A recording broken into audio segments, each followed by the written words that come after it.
যানজট, বাস্তবতার সময়ের দৌড়। এই শহরের নাম হলো কলকাতা। কিন্তু জানেন কি, এই শহরই ভারতবর্ষের প্রথম মেট্রোর জনক। আজ আমরা জানব কলকাতা মেট্রোর জন্ম, বিকাশ আর ভবিষ্যতের গল্প। কলকাতা মেট্রোর ধারণা প্রথমে আসে 1920-র দশকে। ব্রিটিশ আমলে কলকাতার যানজট রোধে কলকাতার শেষ প্রান্তের আন্ডারগ্রাউন্ড রেল লাইনের পরিকল্পনা করা হয়, কিন্তু সেই পরিকল্পনা কাগজে সীমাবদ্ধ ছিল। পুনরায় আলোচনা শুরু হয় আবার 1969 সালে। শহরের দ্রুত বিকাশ আর গাড়ির সংখ্যা বৃদ্ধির কারণে মেট্রোর প্রয়োজনীয়তা হয়ে ওঠে স্পষ্ট। 1972 সালে গঠিত হয় মেট্রো রেল প্রকল্প। প্রথম ধাপ ছিল দমদম থেকে টালিগঞ্জ। মোট দৈর্ঘ্য 16.54 কিমি। নির্মাণ কাজ শুরু হয় 1973 সালে।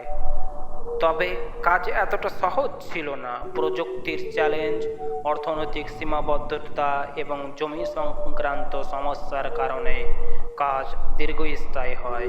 মাঝে রাজনৈতিক সমস্যাও ধাক্কা দেয় প্রকল্পের। অবশেষে 24শে অক্টোবর 1984-তে চালু হয় ভারতের প্রথম মেট্রো পরিষেবা। এসপ্ল্যানেড থেকে ভবানীপুর পর্যন্ত প্রায় 3.4 কিলোমিটার। সেই দিন ভারতের ইতিহাসে প্রথমবার ভূগর্ভস্থ ট্রেন চলছিল। ক্রমে ক্রমে রুট বাড়ানো হয়। 1995 সালে পৌঁছায় টালিগঞ্জ আর 2010 নাগাদ দমদম পর্যন্ত পরিষেবা সম্প্রসারিত হয়। আজকের দিনে কলকাতা মেট্রো অনেক এগিয়ে গেছে। বর্তমানে একাধিক লাইন চালু হয়েছে, যেমন গড়িয়া রবি সেক্টর 5 শহরের পূর্বাঞ্চলকে কেন্দ্রস্থলের সঙ্গে যুক্ত করেছে। স্টেশনগুলো এখন স্মার্ট আছে, এক্সেলেটর, এভিলেটর, ডিজিটাল ডিসপ্লে। নতুন মেট্রো প্রকল্পগুলির মধ্যে রয়েছে বিমানবন্দর থেকে গড়িয়া, জোকা থেকে এসপ্ল্যানেড এবং আরও অনেক কিছু গুরুত্বপূর্ণ রুট।